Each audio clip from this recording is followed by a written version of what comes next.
கர்த்தராகிய இயேசு கிறிஸ்துவின் நாமத்தினாலே உங்களை நான் வாழ்த்துகிறேன்.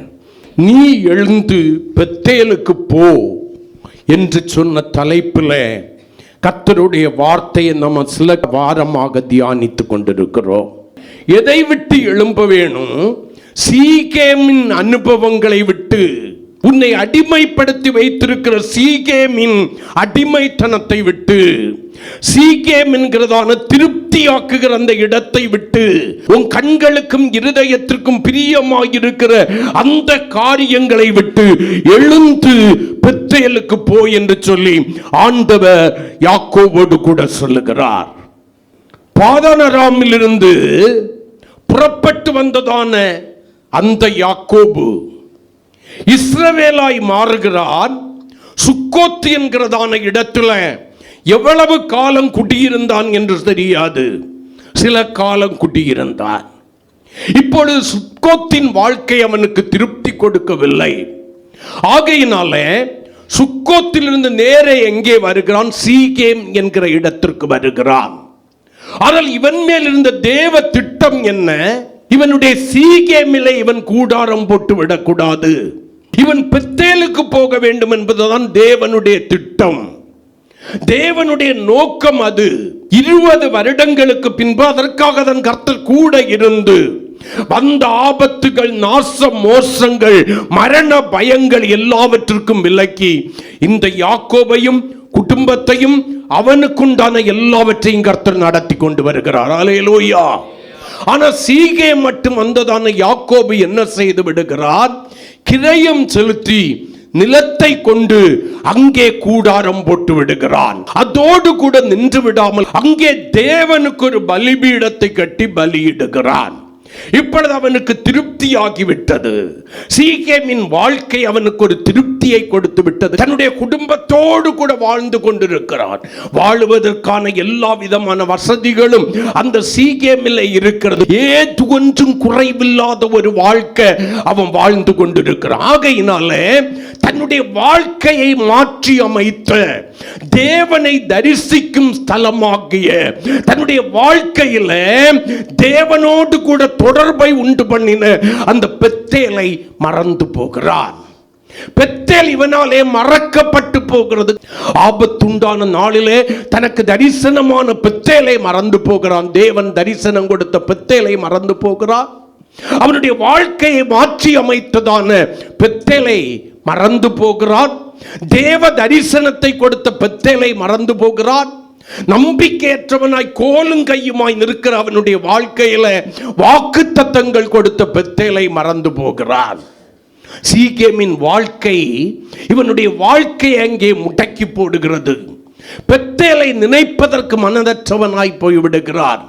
பெத்தேல் என்கிற ஞாபகம் இவனுடைய இருதயத்திலிருந்து, எண்ணத்திலிருந்து மாற்றப்பட்டு கிடக்கிறது. இந்த யாக்கோபை பார்த்து சொல்கிறார், நீ எழுந்து பெத்தேலுக்கு போ. நன்றாய் அந்த வசனத்தை பாருங்கள். தேவன் யாக்கோபை நோக்கி நீ எழுந்து பெத்தேலுக்கு போய், அடுத்த வார்த்தை சொல்றாரு, அங்கே குடியிருந்து. நல்ல கவனிங்க. உன் சகோதரனாகிய ஏசாவின் முகத்திற்கு விலகி ஓடுகிற போது உனக்கு தரிசனமான தேவனுக்கு அங்கே, நீ பலிபீடம் கட்ட வேண்டியது சீகேமில் இல்ல, உனக்கு தரிசனமான அந்த பெத்தேலிலே தேவனுக்கு ஒரு பலிபீடத்தை உண்டாக்கு என்கிறார். இவன் அவ்வளவு சீக்கிரம் கிளம்புற ஆளு கிடையாது.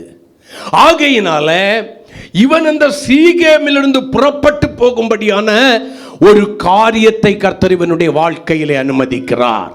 எந்த தகப்பனும் விரும்பாத ஒரு காரியம் அவனுடைய குமாரத்தியாகிய தீனாளுடைய வாழ்க்கையிலே சீகேம் கொடுத்து விடுகிறதை பார்க்கிறோம். அது நிமித்தம் அவனுடைய குமாரர்களாகிய சிமியோனும் லேவியும் இணைந்து சீகேம் பட்டணத்தின் மனுஷர்களை கொன்று போடுகிறதையும், தன்னுடைய உயிருக்கு பயந்து கொண்டிருந்ததான இந்த யாக்கோபனுடைய வாழ்க்கையில் அந்த பயத்தை மாற்றி அமைத்த ஆண்டவர் பெத்தேலை மறந்து விட்டபடியினால தன்னுடைய முழு குடும்பமும் அழிந்து விடும் என்கிறதான ஒரு பயத்தை தேவன் இவனுக்குள்ளாய் வைக்கிறார். ஆமென் சொல்லுங்களேன். சில வேளைகளில் தேவன் தன்னுடைய திட்டத்தை நிறைவேற்றுவதற்கு எதை வேண்டுமென்றாலும் நம்முடைய வாழ்க்கையில் அனுமதிப்பார். தேவ சித்தம் இன்னதென்று அறிந்திருக்கிற நீ, திட்டம் உன்னுடைய வாழ்க்கையில இன்னதென்று அறிந்திருக்கிற நீ, அதை மீறி ஏதோ ஒரு சீகேமிலே சிக்குண்டிருக்கிறதான வேளையில அந்த சீகேமில் இருந்து உன்னை புறப்பட செய்வதற்கு, நீ மறந்து போன பெத்தேலுக்குள்ளாய் உன்னை கொண்டு செல்வதற்கு, அங்கே குடியிருக்க செய்வதற்கு, அங்கே பலிபீடம் கட்டி தேவனை ஆராதிக்க செய்வதற்கு, எதை வேண்டுமென்றாலும் நீங்கள் மனிதனாயிருந்து சொல்லுகிறீர்கள். சில வேளையில நான் இதற்காக எந்த எல்லை வரைக்கும் போவேன் என்று நீங்கள் சொல்லுகிறீர்கள். ஆனால் ஆண்டவர் சொல்ல மாட்டார். அவர் சொல்லாமலே உங்களுடைய வாழ்க்கையை மறுபடியும் தேவ திட்டத்திற்குள்ளாய் கொண்டு வரும்படியாக, உங்கள் மேல் இருக்கிற தேவ சித்தத்திற்குள்ளாய் கொண்டு வரும்படியாக எந்த எல்லை வரைக்கும் போகிற ஆண்டவர். அல்லேலூயா. அப்படிதான் ஒரு எல்லையை இந்த யாக்கோபினுடைய வாழ்க்கையிலே நிர்ணயித்தார். இந்த சீகேம் இந்த யாக்கோபினுடைய வாழ்க்கையிலே கொடுத்தது என்ன? நம்பர் 1, பெத்தேலை தன் வாழ்க்கையை மாற்றி அமைத்த, தேவ தரிசனத்தை கொடுத்த, நல்ல வாக்கு தத்தங்களை கொடுத்து வாழ்க்கையிலே நம்பிக்கையை உண்டு பண்ணின பெத்தேலை, தேவனை தரிசிக்கும் இடத்தை மறக்க செய்த சீகேம். நம்முடைய வாழ்க்கையிலே சில சீகேமின் அனுபவங்கள், அது மனிதர்களாக இருக்கலாம், நீங்கள் பார்க்கிற வேலையாக இருக்கலாம், கல்வியாக இருக்கலாம், உறவு என்கிறதான சீகேமாக இருக்கலாம். ஏதோ ஒரு சீகேம் நம்முடைய வாழ்க்கையிலே இருக்கிறது. அந்த சீகேம் அநேக வேளையிலே பெத்தேல் என்கிறதான தேவ சமூகத்தை தனி ஜபத்திலே மறக்க செய்கிறது, குடும்ப ஜபம் என்கிறதை மறக்க செய்கிறது, உபவாச கூடுகை என்கிறதை மறக்க செய்கிறது, சண்டே ஆராதனை என்கிறதையே மறக்க செய்கிறது. சில வேளைகளிலே தேவ பிள்ளை என்பதையே, நான் தேவ சித்தம் செய்யும்படி பிரித்தெடுக்கப்பட்டவன் பிரித்தெடுக்கப்பட்டவள் என்பதையே, தேவ வார்த்தை என் மேல் இருக்கிறது என்பதையே, தேவ நோக்கம் என் மேல் இருக்கிறது என்பதையே மறக்க செய்கிறதான சீகேம் நம்முடைய வாழ்க்கையிலே உண்டு.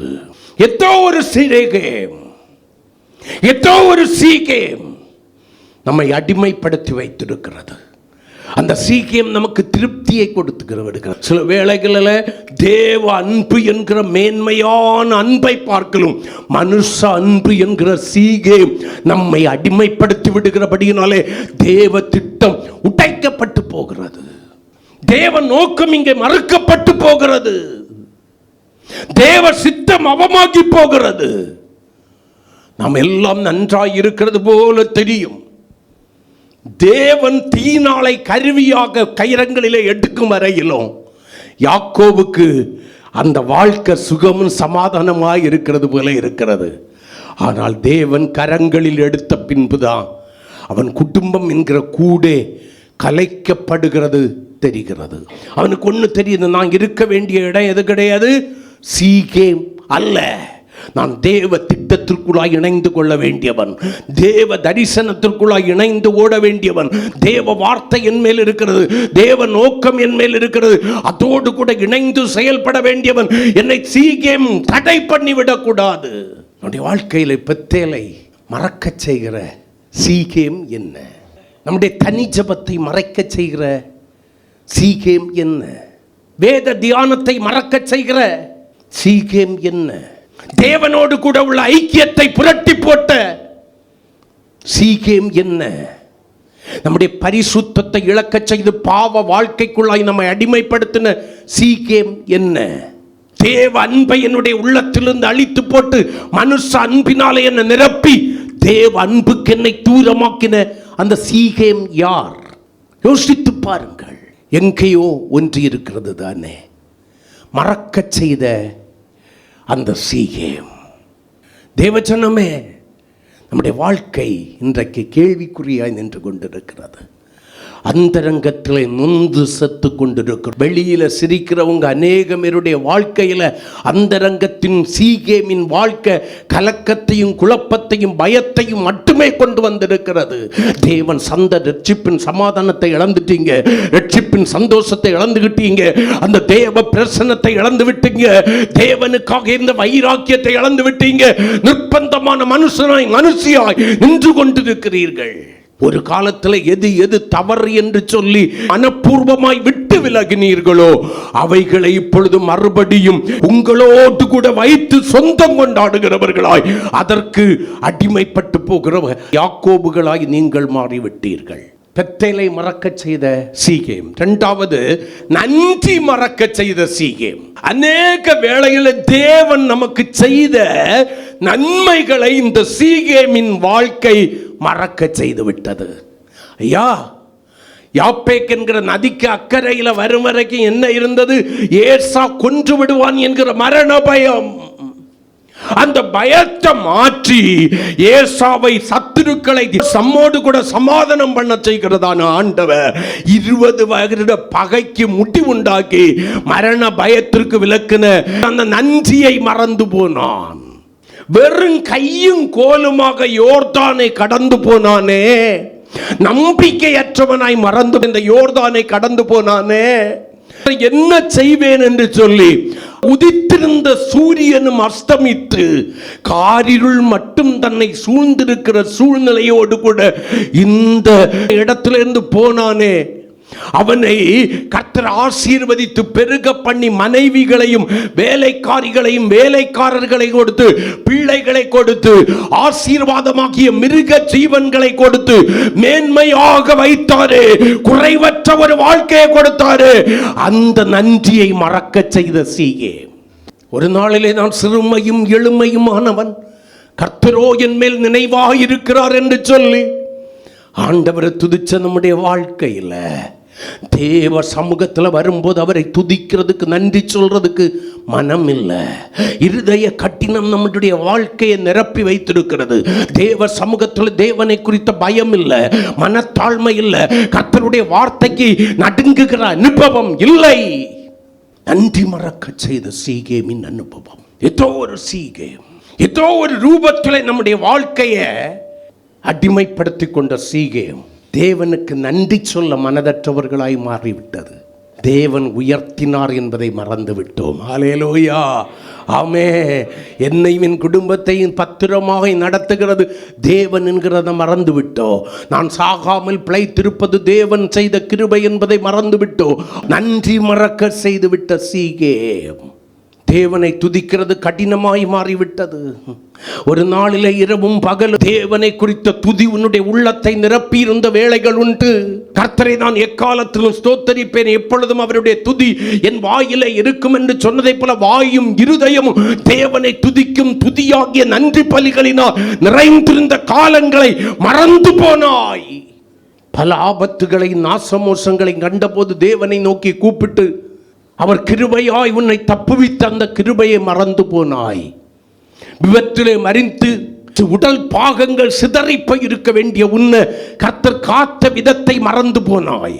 உனக்கு நல்ல கல்வியை தந்து அந்த உன்னுடைய ஞானத்திற்கு மேலான ஒரு வேலையை தந்து உன்னை உயர்த்தி வைத்த ஆண்டவரை மறந்து போனாய்.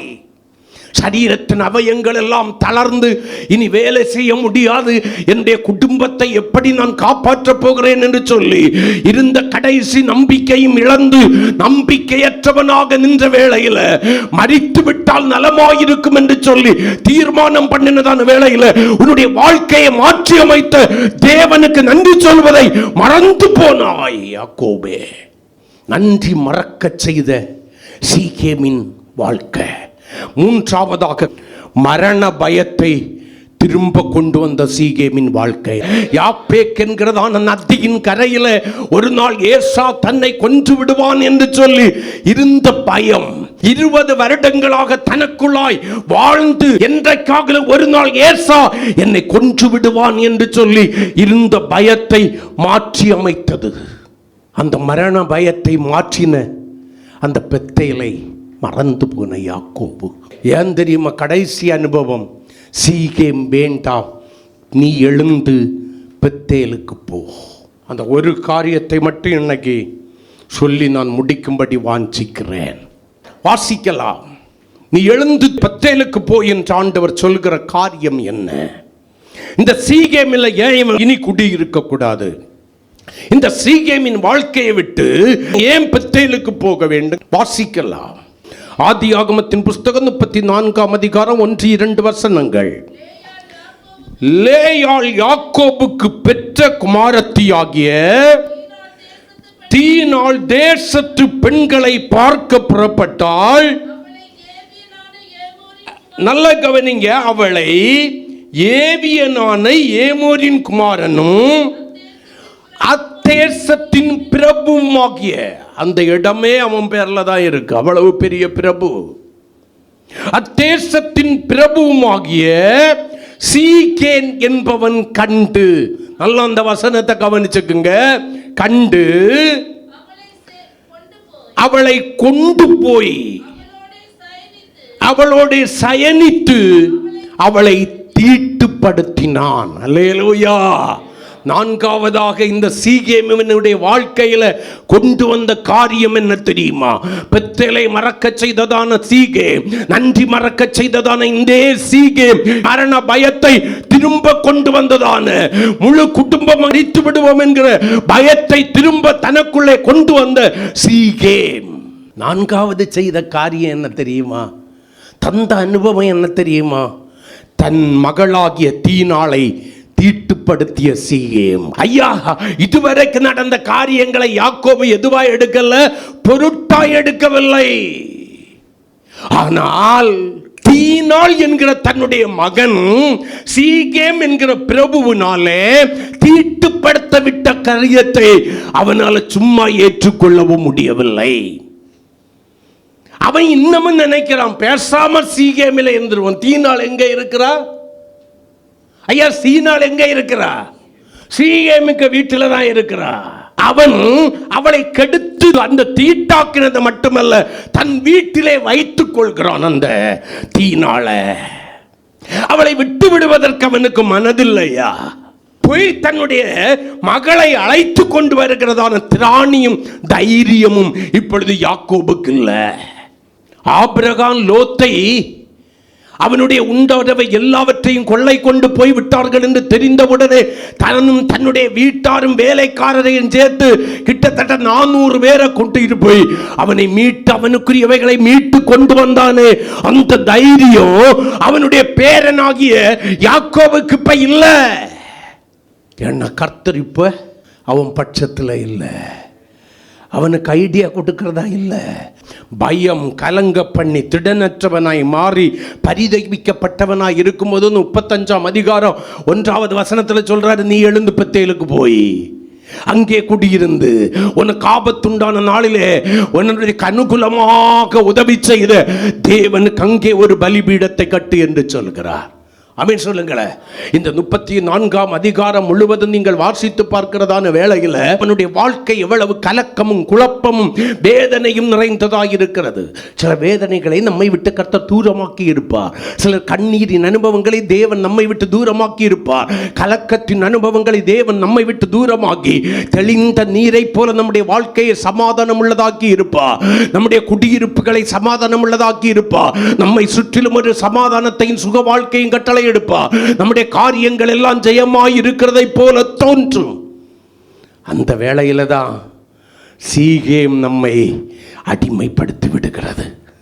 எல்லா வேளைகளிலும் நான் பெத்தேலுக்குரியவன், நான் தேவனுக்குரியவன், தேவ ராஜ்யத்துக்குரியவன் என்கிற சிந்தை தேவ பிள்ளைகளுக்குள்ளால் இருக்குமே. ஆனால் சீகேம் உன்னை மேற்கொள்ள முடியாது. தேவனுடைய பிள்ளையே, நீ சீகேமை மேற்கொண்டு விடுவாய்.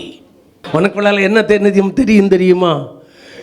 என் தேசம் இவிடேயல்ல, இவிடே நான் பரதேச வாசியானல்லோ. என் தேசம் இவிடேயல்ல, இவிடே நான் பரதேச வாசியானல்லோ. தமிழ்ல பாடுவோமே, பரலோகமே என் சொந்தமே பாட்டுல பூமிக்குரியவைகளை தேட வைக்கிற சீகேம், பூமிக்குரியவைகளிலே திருப்தி அடைந்து படுக்கிறதான சீகேம், மனைவி என்கிற சீகேம், கணவன் என்கிற சீகேம், பிள்ளைகள் என்கிற சீகேம், பெற்றோர் என்கிற சீகேம் அங்கே அடிமைப்படும் போது பெத்தேலை மறந்து போகிறோம். எந்த ஒரு மனுஷி எந்த வேளையிலையும் கர்த்தருக்கு முதலிடம் கொடுக்க வேண்டும் என்கிற மன விருப்பமுடையவனாய் இருக்கிறானோ அவனும் அவனுடைய வீட்டாரும் தீட்டுப்படுகிறவர்களாய் அல்ல, பரிசுத்தத்தை காத்துக் கொள்கிறவர்களாய் இருப்பார்கள். கரங்களை கொட்டி ஆமென். தீட்டுப்படுத்தி விட்ட சீகேம், பரிசுத்தத்தை இழக்க செய்து விட்ட சீகேம். ஒரு ஆணுக்கும் சரி பெண்ணுக்கும் சரி வாழ்க்கையில் மேன்மையானது என்ன? கற்பு. அந்த கற்பு என்கிற மேன்மையை இழக்க செய்து தீட்டுப்படுத்தி விட்டது. அந்த சீகேமை மேற்கொள்ள முடியல, சீகேமின் பிரபுவை மேற்கொள்ள முடியல, அடிமைப்பட்டு போய்விட்டா. அவனுடைய வாழ்க்கையில் கேள்வி மேல் கேள்வியாய் நின்று கொண்டிருக்கிறது. என்ன செய்வேன்னு தெரியல. லேவிக்கும் சிமியோனுக்கும் அந்த வைராக்கியம் யாக்கோபுக்கு வரவில்லை, தகப்பனாகிய யாக்கோபுக்கு வரவில்லை. இந்த வைராக்கியம் யாருகிட்ட வந்திருக்கணும்? யாக்கோபு கிட்ட வந்திருக்கணும். தேவ திட்டத்தை உடைத்து விட்டபடியினால அந்த நம்பிக்கை அவங்கிட்ட வரல. மறுபடி தேவனை நோக்கி கூப்பிடுகிற திராணி அவனுக்கு இல்ல. என்ன பெத்தைகளை மறந்தவனுக்கு தேவனை மறப்பது எவ்வளவு எளிதான காரியம்.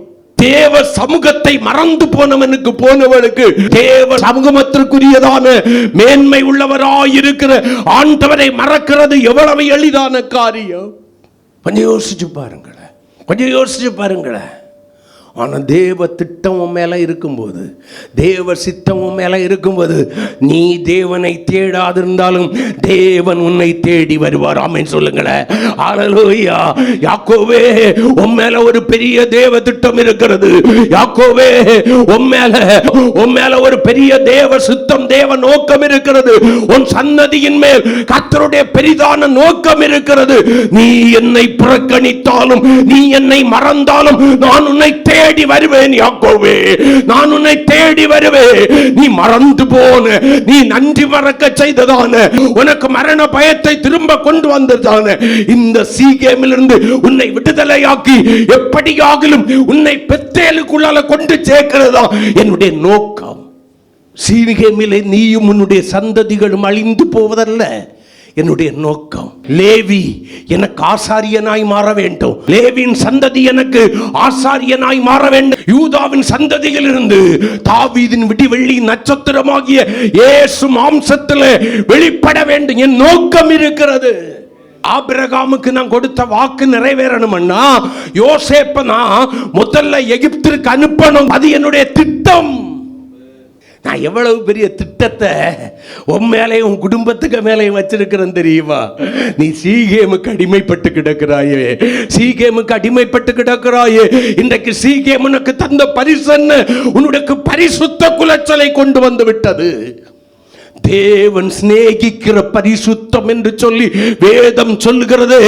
ஆமே, அந்த தேவன் சிநேகிக்கிற பரிசுத்தத்தை பரிசுத்த குலைச்சலாக்கி தீட்டுள்ளவனாய் உன்னை மாற்றினதான இந்த சீகேம்.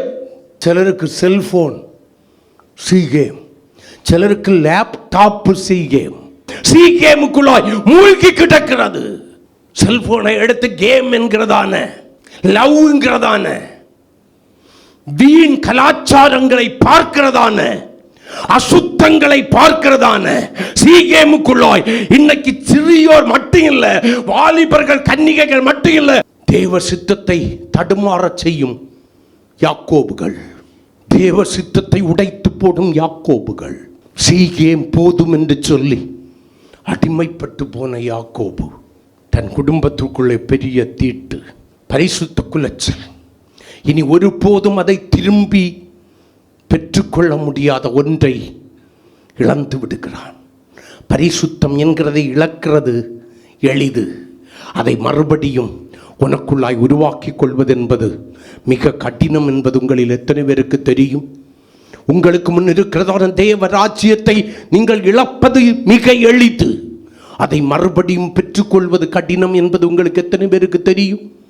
சீகேம் என்கிற சிலரை விட்டு, சீகேம் என்கிற சில காரியங்களையும் சுபாவங்களையும் விட்டு நீங்கள் வெளியே வராதது வரையிலும், இந்த சீகேமை உங்களை விட்டு தூரப்படுத்தாதது வரையிலும் தொடர்ந்து சில வேதனைகள் மட்டுமே மிஞ்சும். தீட்டுப்படுத்திய சீகேம். இனி இந்த தீட்டுக்குள்ளால இருக்கிறதுக்கு தேவன் உன்னை அனுமதிக்கல. எந்த காரியம் உன்னை பரிசுத்த குலைச்சல் ஆக்கிட்டோ, எங்கிருந்து உன்னுடையதான வாழ்க்கையில் பரிசுத்த குலைச்சல் என்கிற ஒன்று வந்ததோ, அசுத்தம் ஏற்பட்டு விட்டதோ, இனி திரும்ப முறைய முடியாத ஒரு பெரிய நஷ்டத்தை உன்னுடைய வாழ்க்கையிலே கொண்டு வந்ததோ, அந்த சீகேமுக்குள் அழைச்சு கொண்டிருக்கிறவனை அல்ல, நீ எழுந்து பெத்தேலுக்கு போ. இனி இந்த தீட்டுப்பட்ட அனுபவம் வேண்டாம், இந்த தீட்டு வேண்டாம் உன்னுடைய வாழ்க்கையில். இனி இந்த பரிசுத்த குலைச்சல் வேண்டாம். நீ எடுக்கிற தீர்மானங்களை உடைத்து போடுகிற இந்த சீகேமின் வாழ்க்கை இனி வேண்டாம் என்று வாலிபனை உன்னோடு, கன்னிகையை உன்னோடு, பிரிய சகோதர சகோதரி உன்னோடு தேவன் பிரத்யட்சமாய் பேசுகிறார். ஏதோ ஒரு முறை ஒன்று நடந்துச்சு, ஆண்டவரே என்ன பெத்தேலுக்கு போ சொல்லிட்டு, இனி இந்த பரிசுத்த குலைச்சல் ஒருபோதும் என்னுடைய வாழ்க்கையில் வராதபடிக்கு நான் காத்துக்கொள்வேன் என்கிற உறுதி நமக்கு இனி வேணும். ஆமே. காரணம், சீகேமையும் சீகேமுக்குரியவைகளையும் உரியவர்களையும் விட்டு தூரப்படுத்திக்கிட்டாக்கும். நான் இப்ப எங்க போறேன்? கர்த்தருக்கு ஸ்தோத்திரம். சீகேமின் வஸ்திரம் இனி எனக்கு வேண்டாம். ஆமென். அல்லேலூயா. சீகேமின் தெய்வங்கள் எனக்கு வேண்டாம். ஆமென் சொல்லுங்களேன். அல்லேலூயா. நான் நடந்த வழிகளில் எல்லாம் என்னோடு கூட இருந்து எனக்கு உண்ண உணவும் உடுக்க வஸ்திரமும் கொடுத்து எல்லாவற்றிலும் என்னை ஆசீர்வதித்து பெருக செய்து பாதுகாத்து இன்னைக்கு ஜீவனோடு கூட இருக்கிற நீர் போதும் ஆண்டவரே, உம்முடைய சமூகம் போதும் ஆண்டவரே, என் வாழ்க்கையை மாற்றி அமைத்த உம்முடைய சமூகம் போதும் என்கிற தீர்மானத்தோடு கூட நம்ம எங்க போயிடணும்? பெத்தேலுக்கு போயிடணும். பெத்தேலில் போய் இருந்துகிட்டு கர்த்தருக்கு ஸ்தோத்திரம் சீகேமை நினைச்சுக்கிட்டு இருக்க கூடாது. இஸ்ரவேல் ஜனங்கள் எகிப்திலிருந்து மீட்கப்பட்டு கானானுக்கு வழி நடத்தப்பட்டு கொண்டிருக்கிறார்கள். ஆனா எகிப்து எங்க இருக்கிறது? ஐயா அம்மா, எகிப்து எங்க இருந்துச்சு? உள்ளத்திலே இருந்தது. அதுதான் அவர்களுக்கு அழிவாய் மாறினது வனாந்தரத்தில். சிலர் சீகேமில் இருந்து பெத்தேலுக்கு போயிருவாங்க, புறப்பட்டுருவாங்க. ஆனால் சீகேம் என்கிற வீழ்ச்சியின் காரியங்கள், பரிசுத்த குலைச்சலாக்கின காரியங்கள் தனக்குள்ளே உள்ளத்துக்குள் இருக்க அனுமதிப்பார்கள். அதோட ஜெபம் பண்ணுவான், அதோட ஆராதனை செய்வான், அதோட சோத்திரம் பண்ணுவான், அதோட சேர்ந்து எதோட சேர்ந்து சீகேம உள்ளத்துல வச்சுக்கிட்டு சொல்வோம், பரலோகமே என் சொந்தமே என்று காண்பேனோ என் இன்ப இயேசுவை நான் என்று காண்பேனோ. பரலோகமே என் சொந்தமே என்று காண்பேனோ. இயேசு என் நம்பிக்கையா, இந்த பூமியும் சொந்தமல்ல. இயேசு என் நம்பிக்கையா, இந்த பூமியும் சொந்தமல்ல. விங்கிடும் வாஞ்சிப்பே விண்ணோர் பாதம் சேர்வே. விங்கிடும் வாஞ்சிப்பே விண்ணோர் பாதம் சேர்வே. பரலோகமே என் சொந்தமே என்று காண்பேனோ. இன்னும் ஒரு படி மேலே போய் பாடுவான், இன்னும் ஒரு படி மேலே போய் பாடுவா. பாக்கிய நாட்டில் போகும் ஞான் என்றே, பாக்கிய நாட்டில் போகும் ஞான். ஆனா உள்ளத்துக்குள்ளால என்ன இருக்கு? சீகேம் மறைந்து வாழ்ந்து கொண்டிருக்கிறது. சீகேமின் அனுபவங்கள் மறைந்து வாழ்ந்து கொண்டிருக்கிறது. அதை உள்ளத்துக்குள்ளால வச்சுக்கிட்டாக்கும், இயேசுவே உம்மை நான் துதிப்பேன் துதிப்பேன். உன் மனசாட்சியை கேட்டு பாரு. உன் உள்ளத்துல கானானின் தரிசனங்கள் இருக்கிறதா, அல்லது பெத்தேலின் தரிசனங்கள் நிரம்பி இருக்கிறதா? அதை கொடுத்த ஆண்டவர் நிரம்பி இருக்கிறாரா? ஏதோ ஒரு சீகேம் நிரம்பி இருக்கிறதா? விட்டு விலகினேன்னு சொன்ன சில நபர்கள் சீக்கிரமாய் உனக்குள்ள வாழ்ந்து கொண்டிருக்கவில்லையோ? விட்டு விலகினேன் என்று சொன்ன சில சுபாவங்கள் உனக்குள்ளால சீக்கிரமாக வாழ்ந்து கொண்டிருக்கவில்லையோ? எனக்கும் சீகேமுக்கும் இனி சம்பந்தம் இல்லை என்று சொல்லி பெத்தேலை நோக்கி வஸ்திரத்தை மாற்றி அந்நிய தேவர்களை விலக்கி பெத்தேலில் போய் குடியிருக்கிறதுக்கு போக வேண்டிய ஆள் எல்லாம் நீ தேவ சமூகத்தோடும் தேவனோடும் கூட ஒரு புதிய ஐக்கியத்தை வைத்து உன்னை பலப்படுத்தி கொண்டு கர்த்தருக்கு ஸ்தோத்திரம், தேவ வாக்கு உன் மேலையும் உன் சந்ததிகளின் மேலையும் நிறைவேறுவதற்கு அர்ப்பணித்து ஓட வேண்டியவள் அல்லவா நீ? தீட்டுப்படுத்தின சீகேம். நம்ம தீட்டுப்படுத்துகிற ஒரு 3 காரியங்களை நான் உங்களுக்கு சொல்கிறேனே. நம்ம இப்போ எங்கே இருக்கோம்? பெத்தேலில். நம்ம தீட்டுப்படுத்துகிற 3 காரியங்களை சொல்லிடவா? 1, பிணம் நம்மை தீட்டுப்படுத்துகிறது. நல்லா கவனிங்க. ஆகாய் 2ஆம் அதிகாரம் 13வது வசனத்தை வாசிங்க. பிணத்தால் தீட்டுப்பட்டவன் அவைகளில் எதையாகிலும் தொட்டால் அது தீட்டுப்படுமோ என்று ஆகாய் பின்னும் கேட்டான். போதும், பிணத்தால் தீட்டுப்படுகிறோம். பிணம் என்ன? எபேசியர் 2:1 எடுத்தவர்கள் வாசிக்கலாம். பாவத்திலும் அக்கிரமத்திலும் மரித்து கிடக்கிறவர்கள் தான் பிணம்.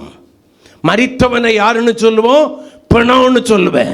அப்ப என்ன ஐயா, நாம் விட்டு விலக வேண்டிய பாவ சுபாவங்கள், நாம் விட்டு விலக வேண்டிய அசுத்த சுபாவங்கள், என் தேவனுடைய ஆலயத்தை தீட்டுப்படுத்துகிறதான இச்சையின் சுபாவங்கள் எனக்குள்ளால இருக்குன்னா, என் உள்ளத்திற்குள்ளால மறைந்திருக்கிற சுபாவமா இருக்கும்னா அது என்னை தீட்டுப்படுத்தி கொண்டிருக்கிறது. என் பரிசுத்தத்தை குலைச்சலாக்கி கொண்டிருக்கிறது. தேவ சாயலுக்கு ஒப்பான சாயலாய் நான் மாறாதபடிக்கு, தேவ ராஜ்யத்தின் பிரஜையாய் மாறாதபடி, தேவ சித்தம் முழுவதுமாய் என்னுடைய வாழ்க்கையிலே நிறைவேறாதபடி அது தடை பண்ணி கொண்டிருக்கிறது. பிணம். அந்த பிணம் என்பது எதை குறிக்கிறது?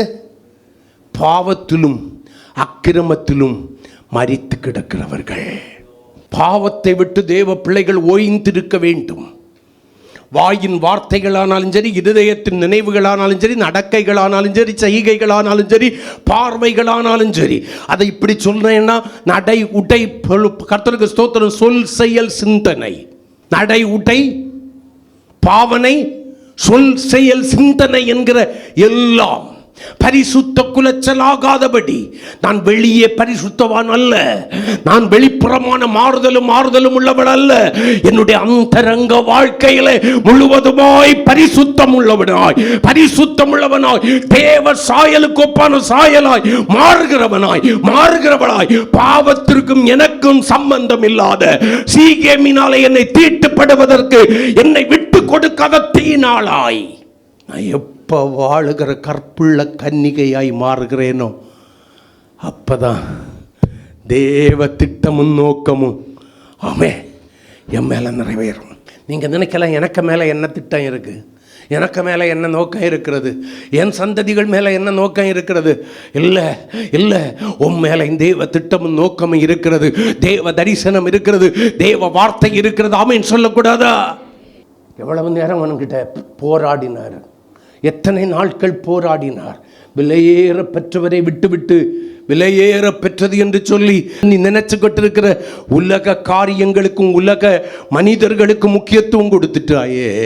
உனக்கு தேவ சமூகத்தை பார்க்கலாம் எதோ யாரோ மேன்மையாய் மாறிவிட்டார்கள். சபையே யோசித்துப்பா. வேதம் என்ன சொல்லுது தெரியுமா? துன்மார்க்கனுடைய ஆலோசனையில் நில்லாமலும் பாவிகளுடைய வழியில் நில்லாமலும் பரியாசக்காரர் உட்காரும் இடத்துல உட்காராமல் இருக்கணுமா? துன்மார்க்கனுடைய ஆலோசனை தேவ பிள்ளைகளுடைய வாழ்க்கையில் வந்துடவே கூடாது. இன்னைக்கு தேவ ஆலோசனை வேண்டாம். எவனாவது துன்மார்க்கத்திலே ஊறி கிடக்கிற ஒருத்தி ஆலோசனை சொன்னா தேவ வாக்கு போல் ஏற்றுக்கொள்கிற நம்ம தேவன் சொல்லுகிற ஆலோசனையை எத்தனை முறை முதுகுக்கு பின்னால் எறிந்திருக்கிறோம். ஆண்டவர் நம்மளை பார்த்து தானே சொன்னார், என் வேதத்தின் மகத்துவங்களை அவர்களுக்கு எழுதி கொடுத்து அவர்கள் அதை அந்நிய காரியமாய் எண்ணி விட்டார்கள் என்று சொல்லி ஓசியாவில் போய் குற்றஞ்சாட்டுறாரே. என்னை குறித்து தானே. அதுக்குள்ளாலே நிற்க விரும்பல. டைம் இல்லை. இரண்டாவது என்னை தீட்டுப்படுத்தும் காரியம் என்ன? மீகா 2 வசனத்தை வாசிக்கலாம். மீகா 2:10. இது நீங்கள் இளைப்பாறும் இடம் அல்ல, இது தீட்டுப்பட்டது இடம். நம்மை தீட்டுப்படுத்துகிறது. ஆமென். அதனால தான் சொன்னார், துன்மார்க்கனுடைய ஆலோசனையில் நடவாமலும் பாவிகளுடைய வழியில் நில்லாமலும் பரியாசக்காரர் இருக்கிற இடத்துல இருந்தேன்னா அந்த இடம் ஒன்றை தீட்டுப்படுத்திடும். அந்நியர்களோடு கூட உள்ள ஐக்கியம், தேவனை அறியாதவர்களோடு கூட உள்ள ஐக்கியம், அஞ்ஞானிகளோடு கூட உள்ள ஐக்கியம், தேவனை அறிந்தேன், தேவனை நேசிக்கிறேன் என்று சொல்லியும் தேவ கற்பனைக்கு தூரமாய் வாழுகிற, தேவ கற்பனை அவமாக்கிவிட்டு மனமும் மாமிசம் விரும்புகிறபடி வாழுகிறவர்களோடு கூட உள்ள ஐக்கியம், தேவ திட்டத்தையும் சித்தத்தையும் உடைத்து போட்டவர்களோடு கூட உள்ள ஐக்கியம், அந்த இடம் ஒன்ன தீட்டுப்படுத்தணும்னு உனக்கு தெரியுமா? அம்மையா தெரியுமா? அப்ப நான் யாருகிட்டே? எல்லாருகிட்டே அன்பாயிரு. தகாதவர்களோடு கூட ஐக்கியம் வச்சிடாத. அல்லேலூயா. அது வேலையா இருந்தாலும் சரி, படிப்பா இருந்தாலும் சரி, நண்பர் வட்டமா இருந்தாலும் சரி, உறவா இருந்தாலும் சரி. நீ அடிக்கடி சொல்ற பாத்தியா, விழுந்தோன்னா நம்ம தூக்குறதுக்கு 4 பேர் வேண்டாமா? அந்த 4 பேர் நீ நினைச்சிருக்கிற 4 பேர் வரமாட்டாண்டோய். நீ நம்பும் மனித கைவிடுவா, ஆனால் நான் ஒருபோதும் கைவிட மாட்டே. நீ நம்பும் மனித கைவிடுவா, ஆனால் நான் ஒருபோதும் கைவிட மாட்டேன். உனக்கு நானே வழி, நானே சத்தியம், நானே ஜீவன் மகனே. உனக்கு நானே வழி, நானே சத்தியம், நானே ஜீவன் மகளே. இந்த கூட்டத்தில் இருக்கிறவர் எத்தனை பேர் சொல்ல முடியும்? உண்மையா சொல்லணும், மனப்பூர்வமா சொல்லணும். நான் மலை போல நம்பி இருந்த, யாரும் இதுவரைக்கும் என்ன கைவிட்டது கிடையாதுங்கிறவங்க மட்டும், சகோதர சகோதரிகள், வாலிபர்கள், கன்னிகைகள், நான் மலை போல நம்பி இருந்தேன். யார் என்னை விட்டு விலகினாலும் இவங்க விலக மாட்டாங்க, இந்த உறவு விலகாதுன்னு சொல்லி மலை போல நம்பி இருந்தேன். ஆனா என் நம்பிக்கையை சிதைத்து அவர்களும் என்னை விட்டு கைவிடலைங்கிறவங்க மட்டும் ஒரு அல்லேலூயா சொல்லுங்களேன்.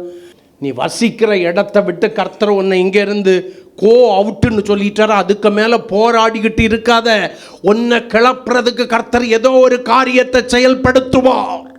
1 தடவை 2 தடவை 3 தடவை கம் அவுட்டு சொல்லிட்டாருன்னு வச்சுக்கேன். அதுக்கு மேல நான் இங்க தான் குந்திக்கணும் இருப்பேன், நான் இங்க தான் குந்திக்கணும் இருப்பேன் நான்னு சொல்லாத.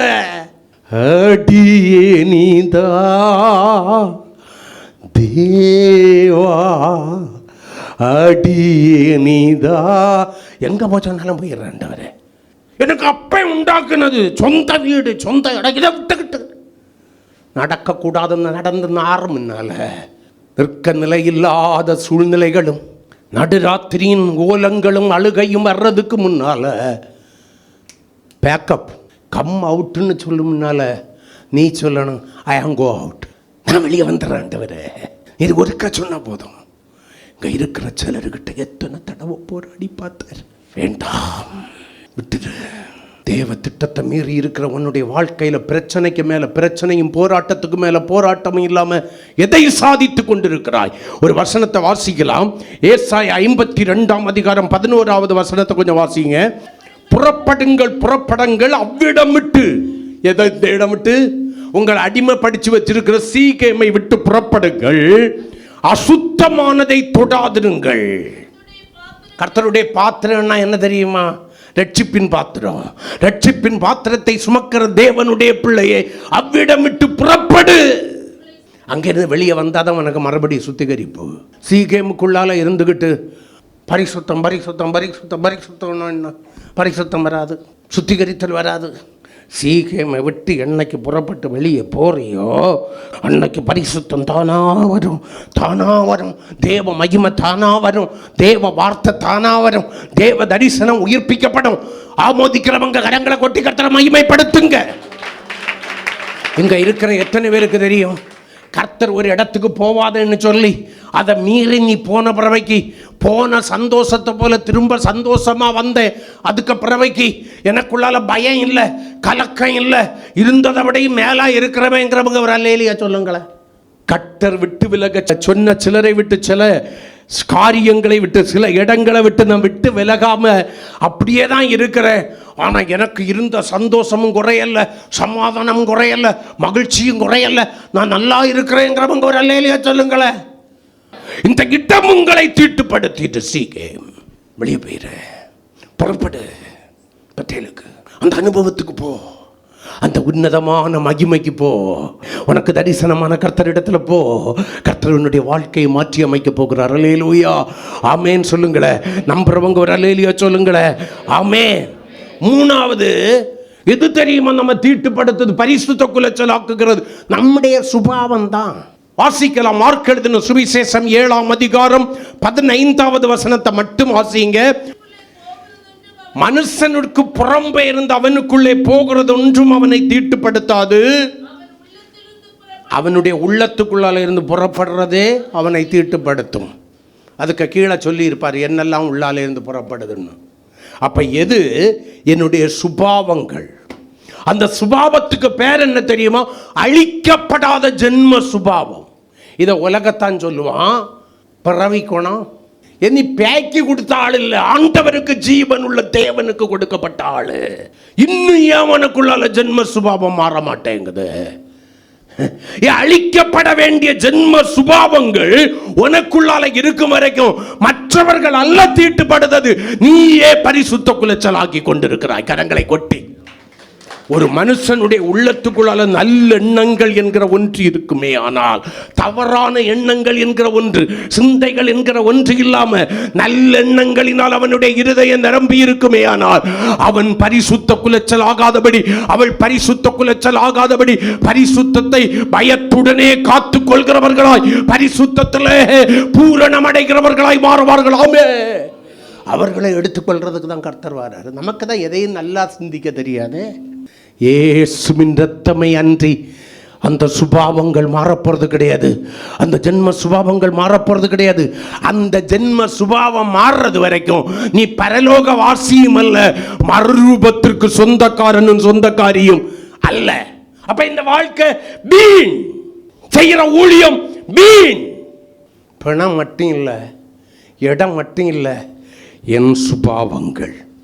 மலையாளத்தில் ஒரு பாட்டு வரும், ஒரு லைனை மட்டும் சொல்லிடுறேன்.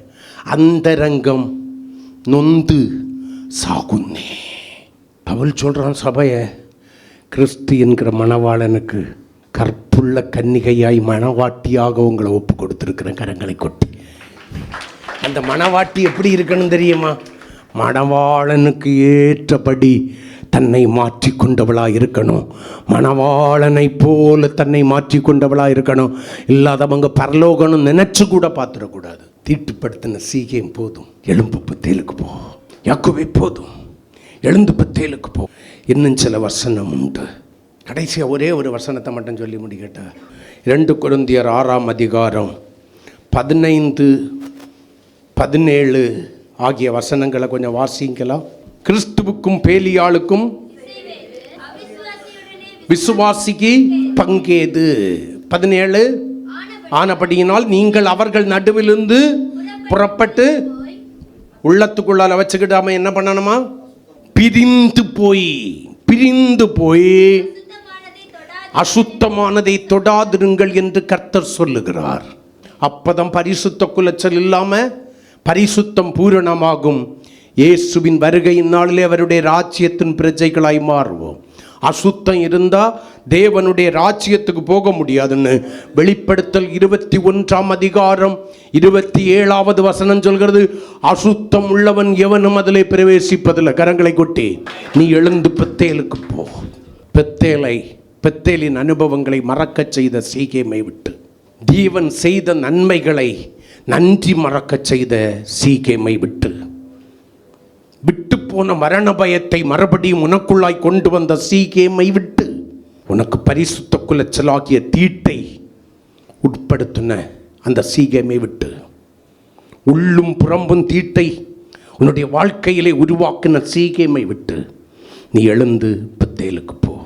கர்த்தர் நம்மோடு கூட பேசுகிற ஒரு நிமிட நேரம் முழங்கால் படியிடுவோமோ. மறுபடியும் பெத்தேல் உனக்காய் காத்திருக்கிறது. பெத்தேல் உன்னுடைய வாழ்க்கையை மறுபடியும் மாற்றி அமைக்கப் போகிறது. பெத்தேல் மறுபடியும் உனக்கு தரிசனத்தை உருவாக்கப் போகிறது. பெத்தேல் மறுபடியும் உனக்கு ஆசீர்வாதங்களை கொண்டு வரப்போகிறது. தேவனோடும் தேவ சமூகத்தோடும் தேவ சபையோடும் உள்ள ஐக்கியம் உன்னுடைய வாழ்க்கையிலே பெரிய காரியங்களை உருவாக்கப் போகிறது. உன்னுடைய வாழ்க்கையிலே பெரிய காரியங்களை உருவாக்கப் போகிறது. ஹல்லேலூயா. நீ தூரமாய் போக போக போக போக தேவ திட்டத்தையும் தேவ தரிசனத்தையும் அவமாக்கி கொண்டிருக்கிறாய். தேவ வாக்குத்தத்தத்தை அவமாக்கி கொண்டிருக்கிறாய். இந்த காலை வேளையில் கர்த்தர் உன் கூட தானே பேசுறாரு. சிலுவையின் சிநேகம் ஒன்னதானே அழைக்கிறது. அவர் சீக்கிரமாய் வரப்போகிறார். இந்த வாழ்க்கை வாழ்ந்து நீ பரலோகத்துக்கு போக முடியுமா? இனி காலம் செல்லாது என்று சொல்லி வேதம் சொல்லுது. நீ உன்னுடைய வாழ்க்கையின் லட்சியம் பரலோகமே ஆனால், தேவ ஆசீர்வாதமே ஆனால், தேவ திட்டம் நிறைவேற வேண்டும் என்பதை ஆனால், ஹல்லேலூயா, தேவ சித்தம் என்னுடைய வாழ்க்கையிலே பரிபூரணமாய் நிறைவேற வேண்டும் என்கிற வாஞ்சையே ஆனால், என் அன்பு சகோதர சகோதரி, வாலிபனே, கன்னிகையே, எழுந்த பெத்தேலுக்கு போ. அந்த தேவ சமூகத்துக்கு போ. அந்த தேவனுடைய ஐக்கியத்தில் கொள்ளு. அந்த தேவ சபைக்கு போ. உன் வாழ்க்கைக்கு தேவன் சில காரியங்களை வச்சிருக்கிறாரு. ஹல்லேலூயா, ஹல்லேலூயா, ஹல்லேலூயா. இந்த காலை வேளையில் சபையை மறந்து தரிசனத்தை மறந்திருக்கிற தேவ பிள்ளையே, ஏதோ ஒரு காரியத்துக்கு உட்பட்டு தீட்டுப்பட்டு பரிசுத்த குலைச்சல் ஆகி இருக்கிற, சமாதானத்தை இழந்து சந்தோஷத்தை இழந்து தத்தளிக்கிற இருதயமும் பயமும் திகிலும் நிறைந்திருக்கிற தேவனுடைய பிள்ளையே, இந்த காலை வேளையில் நம்பிக்கையற்றவளாக நின்று கொண்டிருக்கிற வாலிபனை, கன்னிகையே, எதிர்காலத்தை குறித்த பயம் உருவாகி நித்திரையை தூரமாக்கி வைத்திருக்கிற என் அன்பு சகோதரனே, சகோதரியே, இந்த கால வேளையில கர்த்தரிடத்திற்கு திரும்புங்க. கர்த்தரிடத்திற்கு திரும்புங்க. அவர் நம்மை பீறி போட்டார், மறுபடியும் நம்மை கட்டப் போகிறார். நம்முடைய காயங்களை கட்டப் போகிறார். நமக்கு நன்மை செய்ய போகிறார். ஆண்டவருடைய கரங்களை ஒப்பு கொடுத்து நான் இன்னைக்கு கிளம்பிடுறேன். ஆண்டவரே, இந்த சீகேமை விட்டு என்னை மறக்கடிக்க செய்த, நன்றி மறக்க செய்த இந்த சீகேமின் வாழ்க்கைன்னு வேண்டாம். தீட்டுப்படுத்தின சீகேமின் அனுபவம் வேண்டாம். எங்க போ, பெத்தேலுக்கு போயிடுவேன். என் வாழ்க்கையை மாற்றி அமைத்த பெத்தேலு தான் இனி எனக்கெல்லாம். எனக்கு ஆசீர்வாதத்தை கொண்டு வந்த தேவ சமூகம் தான் எனக்கெல்லாம். இனி யாருக்காகவும் கர்த்தருடைய சமூகத்தை விட்டு கொடுக்க மாட்டேன். கர்த்தரை தேட வேண்டிய நாளையின் நேரத்தையும் விட்டு கொடுக்க மாட்டேன். ஆமென். கர்த்தருடைய கரங்களில் ஒப்பு கொடுங்களேன்.